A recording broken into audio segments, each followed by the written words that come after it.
আগামী দিনগুলোতে আমরা ওয়ার্ল্ড কাপে যাব ইনশাআল্লাহ। আমি বহু বছর সে 82 থেকে বোধহয় 89 90 পর্যন্ত যত এরকম অনুষ্ঠান হতো, স্কাউট লিডিং করতাম, তার জন্য এখানে এই মাঠে দাঁড়িয়ে থাকতাম। সো এই ধরনের রোদে 2-4 ঘন্টা দাঁড়িয়ে থাকা কতখানি কম আরামদায়ক বা কষ্টকর সেটা আমি অতপ্রতভাবে পরিচিত। সেই জায়গা থেকে আমিও চাই না আমার সন্তানেরা খুব লম্বা সময় এখানে দাঁড়িয়ে থাকুক। এবং মাননীয় প্রধান অতিথি কয়েকবার আমাকে বলেছেন যত শীঘ্রই আমরা খেলার ব্যবস্থা শুরু করতে পারি, সো সেই পর্যায়ে আমরা যাব। সো বেশি কথা বলবো না, অল্প দুটো কথা বলবো। একটা হলো প্রাথমিক শিক্ষা, এটা হলো আমাদের জাতির মেরুদণ্ড।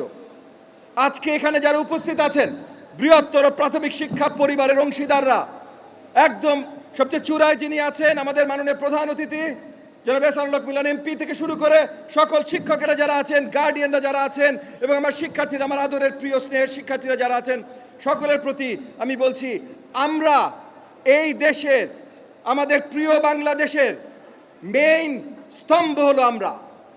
প্রাথমিক শিক্ষা যতক্ষণ পর্যন্ত সবলভাবে দাঁড়িয়ে আছে ততক্ষণ পর্যন্ত সবল বাংলাদেশ দাঁড়িয়ে থাকবে।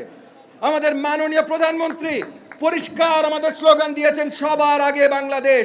সবার আগে বাংলাদেশ শুধু আমার আপনার মনে সবার আগে বাংলাদেশ না, কিন্তু পুরো বিশ্বব্যাপী আমরা চাই সবার আগে বাংলাদেশ দাঁড়াক। আর বিশ্বব্যাপী যদি সবার আগে বাংলাদেশ দাঁড়াইতে হয় তাইলে এই যে প্রাথমিক শিক্ষা থেকে শুরু হতে হবে।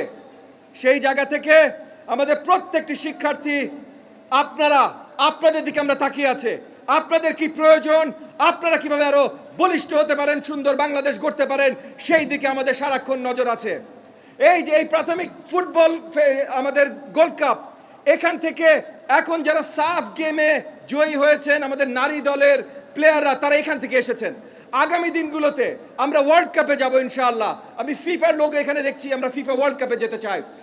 সামনে একদিন হয়তো আমরা ফিফা ওয়ার্ল্ড কাপের ফাইনালসে যাব, একদিন ওয়ার্ল্ড কাপ বাংলাদেশের মাটিতে আসবে। সেটার উৎপত্তি হবে এই প্রাথমিক গোল্ড কাপ টুর্নামেন্ট থেকে ইনশাআল্লাহ। আমি আমার বক্তব্য আর দীর্ঘায়িত করব না। আপনাদের সকলের জন্য অনেক আদর, ভালোবাসা, দোয়া। আজকে যেন খেলা অনেক সুন্দর হয়। আগামীতে আমাদের ন্যাশনাল ফাইনাল জুনের 20 তারিখে অনুষ্ঠিত হবে। সেখানে প্রধান অতিথি হিসেবে আমাদের মাননীয় প্রধানমন্ত্রী জনাব তারেক রহমান থাকবেন।